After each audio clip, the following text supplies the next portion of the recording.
Alright you guys, welcome back to our channel. It has been a long time since we have posted on here, especially a sit down video. So bear with me because it's been a while. Today I'm going to go through my birth story since that was a very requested video.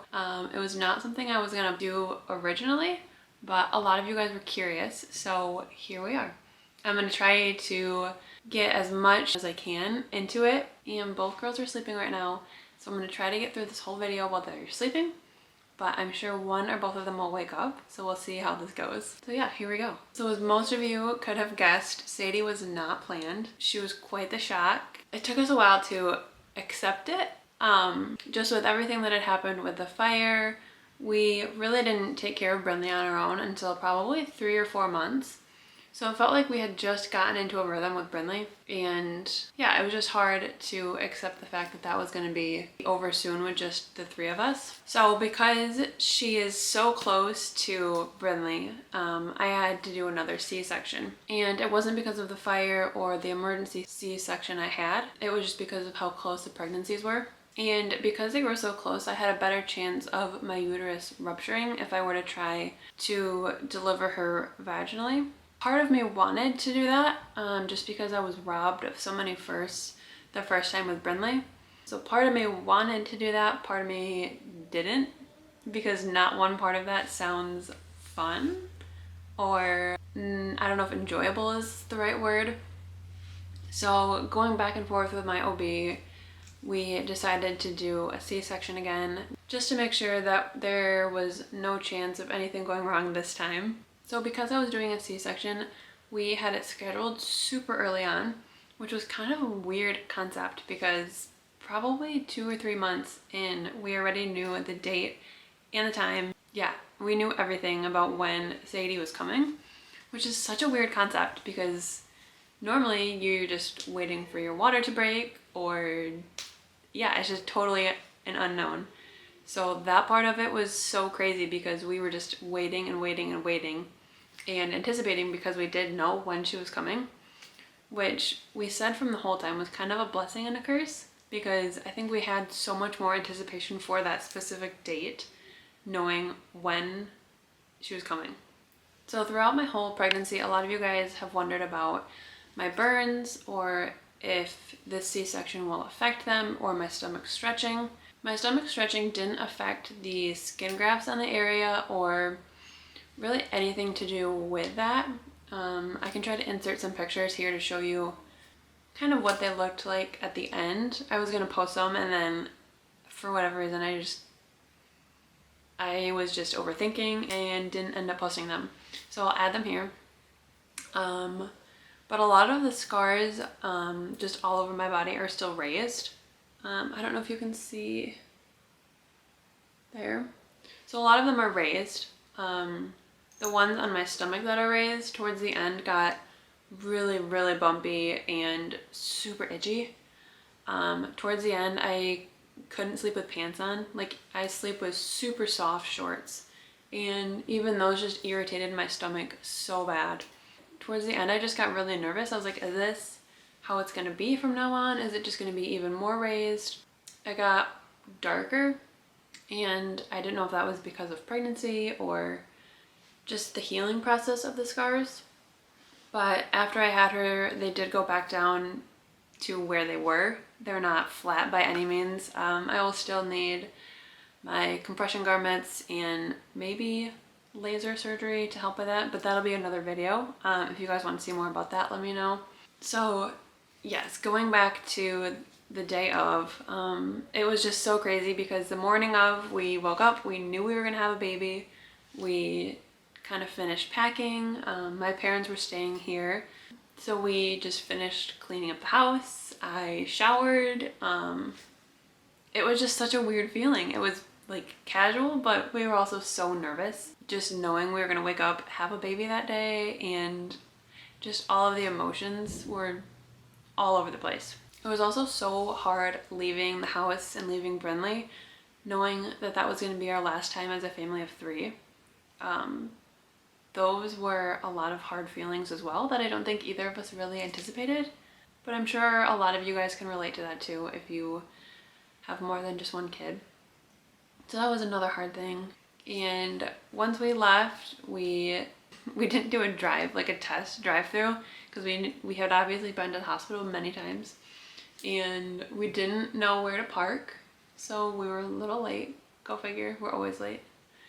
And yeah, once we got there, we checked in, we brought all of our luggage in, and they put us in this little room. In our hospital stay before, every time we had a dressing change, we had to do what they call nose to toes. So you clean your nose, your mouth, wash your whole body.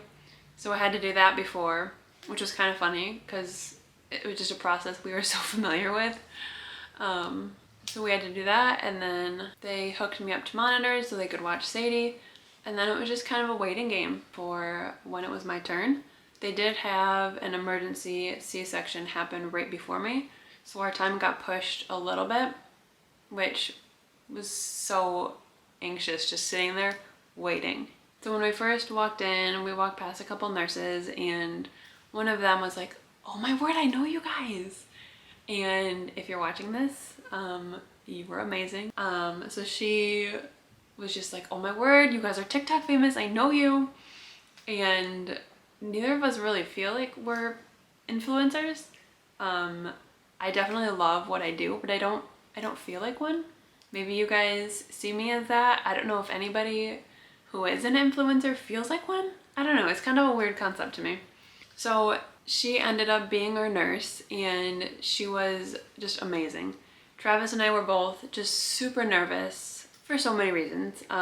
Obviously you're nervous having a baby, but having a second baby and not knowing what to expect it was such a whirlwind. Most people going into a second baby know what to do, know what it's like, and we didn't. We had a toddler at home, and now we have a newborn coming, and we were just so anxious because we had never been there before. And a lot of people asked how it was being in the hospital after the fire, and it didn't really bother us. Honestly, since we were there for so long, we had made so many relationships and so many bonds with nurses and our surgeons. And honestly, everybody that came in to help us, either the nurse or the doctor or the anesthesiologist, they were like, "Oh my word, I know you guys." And it was just so funny to us because we don't really see ourselves in that way. So to answer whoever's question that was, yes, everybody knew us there. And no, it wasn't hard.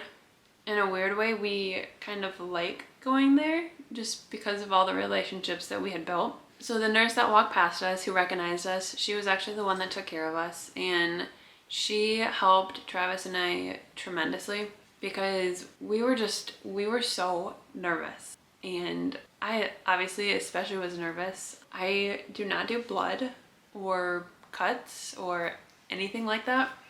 So to be wide awake and having somebody cut me wide open was absolutely terrifying to me. I didn't know what to expect. Just from what I had heard is all I knew, obviously. So I was really scared, and she did just an amazing job at calming our nerves, and she just kind of joked back and forth with us the whole day, and she was just amazing.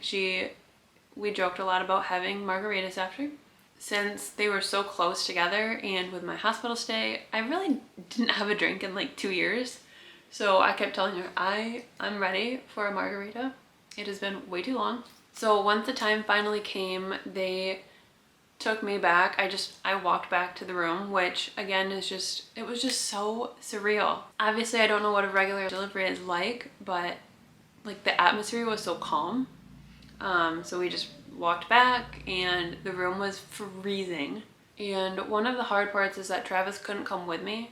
They needed the room to be super sterile, and I think minimal people. I'm not sure on that one. But he was not able to come with me, and again, not having a regular delivery before, I did not know what to expect for the epidural. That was really hard because I was really nervous for that part. So he had to wait while they took me back for that. And just because of our situation, I'm kind of friends with my OB.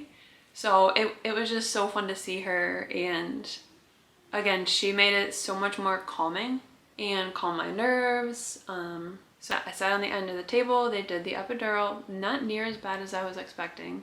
They said I took it like a champ, so I'll take that as a good thing. And they just laid me down and I had to put my arms out. Thankfully, they didn't have to strap them. I had seen videos about that, and that also made me really nervous because I feel like that would just seem so claustrophobic, like being tied down. So I really did not want that. And by the time they laid me down, then they put the catheter in, and I kept telling my doctor, I was like, I'm really nervous. Like, I felt that you lied to me. And she kind of laughed. And I could still like feel things. I was just so hesitant about that. And I was like, is that normal? Like, I can still feel things. They were like, nope, that's okay. And then they asked about my stomach. They started touching my stomach and asked if I could feel that. And I was like, nope, that's okay. And that's when Travis came in. He was all gowned up, masked up, and he sat next to me. And by the time that he was in, they had already started cutting. It was hard to explain because the whole process took 40 minutes. It felt like forever, but by the time he got in, he also said he felt like he was waiting forever for them to come get him or take him back.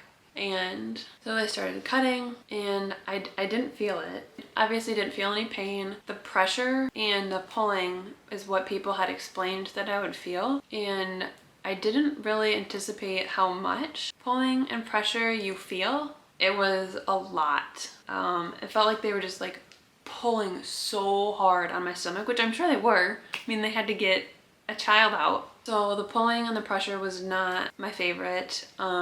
I just had to keep taking like really deep breaths, and Travis was holding my hand. He was amazing throughout the whole thing. He just kept whispering, you're doing great, you're doing great. It felt like forever until she actually came out. They had this clear little window in the tarp that they had over me, and as soon as she came out, she was crying, and Travis and I just started crying. I did not think I was gonna cry. I don't cry, ask anybody. So that is when we both started crying, because we didn't get that with Brinley. Travis wasn't with me. I wasn't awake. So I don't remember that. I don't remember the first time holding Brinley. So that was something that was really, really hard for me. And I was so excited for that moment with Sadie. So just to hear her come out and to hear her cry, it just felt like so much redemption that the Lord knew that we needed. So after they got her out and they got her cleaned, so once they got her out, we peeked through the little window. I just did it really quick because I didn't want to see any blood. While they were pulling her out, the anesthesiologist reached over to Travis and said, you guys have a phone? Which we did. We had our camera, I had a Polaroid, and then he grabbed Travis's phone. The staff in there was just so amazing. They would just like take pictures for us that we didn't even ask for. And the anesthesiologist took Travis's phone and was just snapping pictures like crazy. I'm sure if you guys saw our TikToks, you saw him. He was amazing. I, again, have not seen those. They freak me out. I just do not want to see that. So he was taking pictures of that, and as soon as I got her out, cleaned, weighed, measured, then they put her on my chest. And again, that feeling of just redemption, the Lord knew we needed her way more than we did. So just that feeling of her on my chest is something that I can't even explain. It was just so surreal. It was just a moment that I had been yearning for 2 years. And unfortunately, in that moment is when I got really nauseous. So I didn't have her on my chest immediately right away. I did end up throwing up a little bit, so they had to take her off me. Once they sewed me back up, which again felt like forever. And we were only in there start to finish for like 40 minutes, which for a birth is not bad, but it just seemed like forever. So once they sewed me up and lifted me onto the bed, then they gave her back to me and I was able to hold her while they, honestly, I don't even know, I think they were cleaning, just picking up the room. And it's just like, I don't even know what people were doing because I was so just in that moment and in awe. So once everything was cleaned up and done, they wheeled us back to our room, and we were there for I think 2 hours just to let the epidural wear off so I could feel my legs and feel a little bit normal. The pain was just super, super sore. So pretty much immediately once we got back to our room, I started breastfeeding, and she latched right away, which was such a blessing because with Brindley, I was not able to breastfeed, just with the trauma, the medication, there's just no way that I could have. And to be honest, I wasn't really excited to with Brindley. And I wasn't super excited to with Sadie either, just because I didn't really know what to expect. And from what I had heard from my friends, it was just a lot harder physically and mentally than they anticipated. So just hearing stories, I wasn't super excited. But I was super excited for the bonding experience to have with that, because that's, again, another thing that I missed with Brindley. And for her to latch right away was just such a blessing. So then after we had Sadie, my parents came down to the hospital and brought Brindley, and she got to meet her, and they stayed out in the hallway, so it was just us four, and that was just such a special moment for her to come in, and she gave her a kiss right away, and it was just the perfect way to start this new chapter of our lives. The first night in the hospital was, again, just so surreal because Travis and I were essentially alone. We had the nurses who were amazing and helped answer questions because we had a lot. It was just so surreal for us to be alone and to take care of Sadie on our own. So the first night went amazing. It went really well. She woke us up a couple times with the amniotic fluid, which absolutely freaked us out because, again, with Brindley, we didn't know what that was. So we were so scared when she woke up kind of choking, and the nurses reassured us. They were like, nope, that's normal, that's okay. And because it was a C-section, she had a little bit more than a vaginal birth. So that was super freaky. Once we got past that, everything was okay. And then the next morning, I got to shower, and because of my last C-section, obviously I don't remember any of it, and my first shower with that was also my first shower with the burns, which was just not fun. Honestly, kind of PTSD from that because it hurt the burns. We couldn't use shampoo. So that's kind of my recollection of my first shower after my last birth. So the next morning I took a shower. They said I could put soap on it, I could put water on it, just not to scrub it. And I was kind of nervous. I was like, are you sure? Like, I can put soap on it? Like, it's okay? They were like, yep, you're totally fine. So getting out of bed was really hard. For probably 3 weeks it was hard just because I didn't have any muscle since I cut through it all.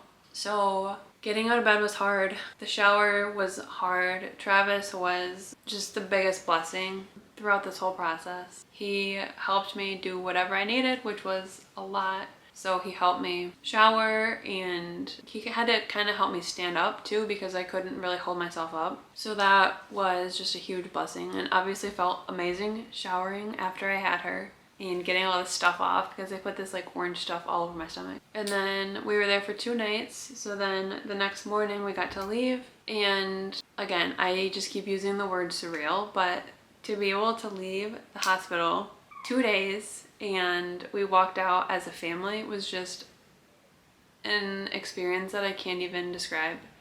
And we got to drive home with our 2 beautiful girls because we had Brindley come, and it, to say the least, Sadie has been the biggest blessing that we didn't know we needed. So that's pretty much the story. If you have any other questions, comment down below, or if you want to know anything else fire related, family related, faith related, let me know, and I hope you guys like the video.